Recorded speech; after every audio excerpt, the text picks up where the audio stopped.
So how does Tamir Rice fit into the national conversation on police shootings? Sure.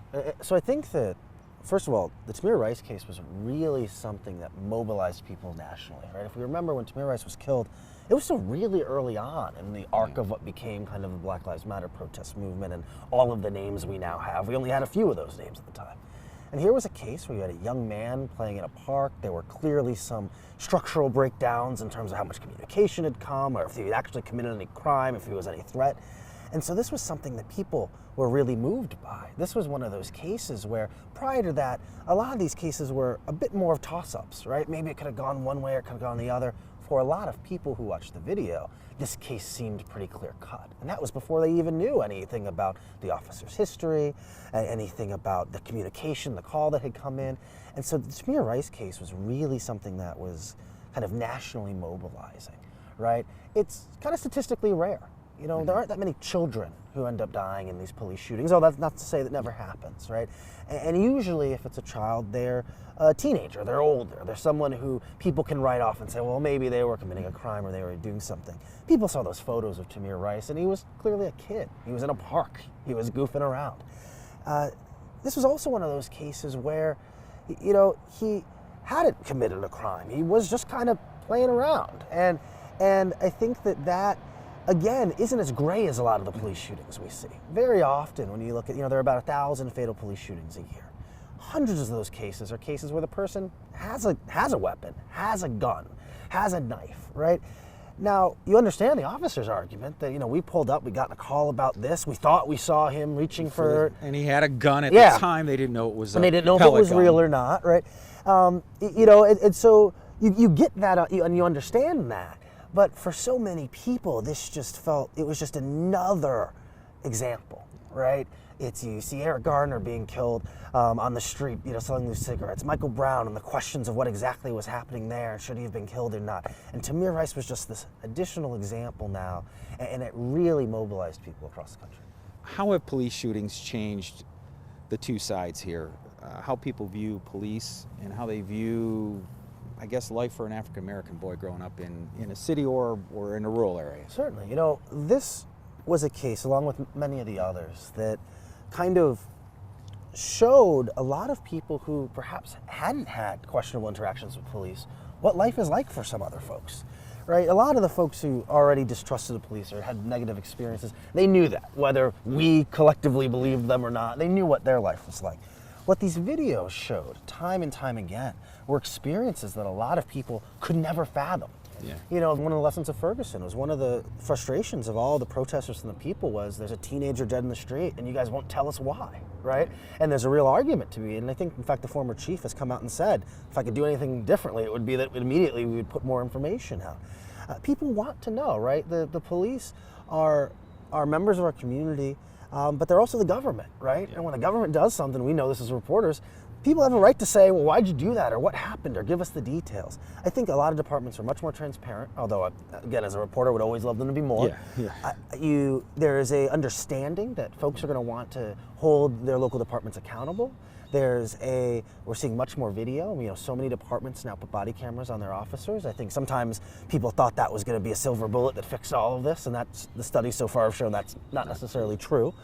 But I do think we have much more information than we had before, and I also think more people have more clarity about the depths and the frequency of how often these types of incidents happen. You know, so often we live in kind of two different worlds. Folks who interact with the criminal justice system all the time, and a lot of us who don't really have, you know, our interactions are the time we need the police to come get our keys out of our car, we've locked into it, or when we're going a little too fast on Shaker Boulevard, right? But for a lot of people, these interactions with the police are every single day.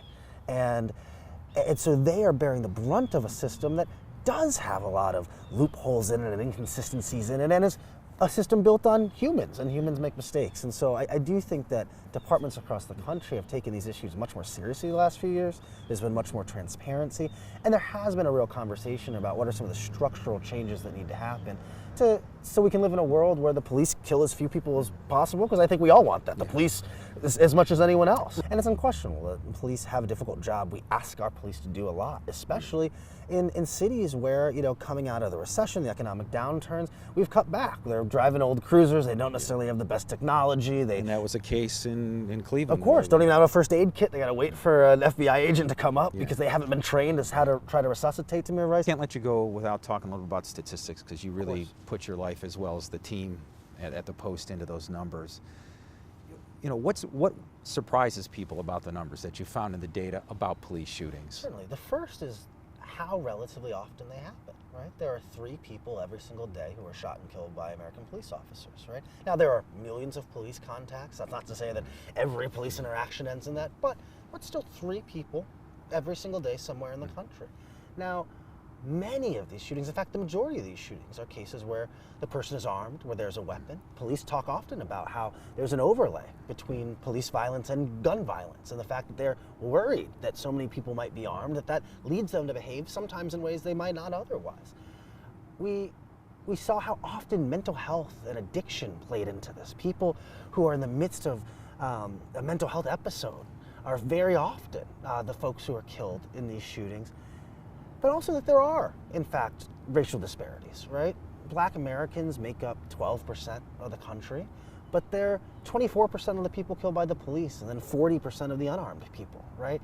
And that raises some questions about why are these unarmed black people being seen in threatening ways that lead to their deaths, But I think above all, no matter where folks fall on the spectrum of how they feel about issues of police violence and use of force, one thing that I think is true is that we need accurate data on this. We need to know the answers, right? Because everyone, I talk to police, I talk to police chiefs, I talk to their unions, I talk to families of people who've been killed. Everyone wants to live in a world where the police kill as few people as possible, right? Because a police shooting is a traumatic event for everyone, for the family of the person who's been killed, for the community where the shooting has happened, but also for the officer, for their partner, for their commanding officer, right? And so we all would like to live in a world where as rarely as possible these incidents can happen.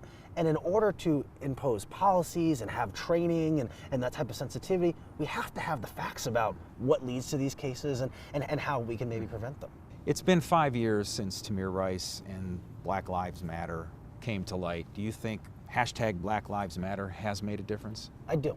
I think that the way we discuss these issues now, the depth and the fluency, which even just the average citizen now gets and understands the complexities and nuances of policing, the ways that we now think perhaps the system could use some reforms or some changes, I do really credit those activists. And when we talk about activists, we often think about the big figureheads or the leaders, but this was really, again, thousands and probably hundreds of thousands of people who walked outside of their house in whatever city they lived in and said, I want to see something change about the country I live in. And I think unquestionably 5 years later, not just in terms of the way we talk about in our politics, which I definitely think has changed, but I think in many police departments across the country, there have been real policy changes, there have been real new commitments to building community relationships, there have been a lot of tough conversations that have happened in places, and I do credit a lot of those activists and the work that they did with forcing us to have a conversation that a lot of us didn't really want to.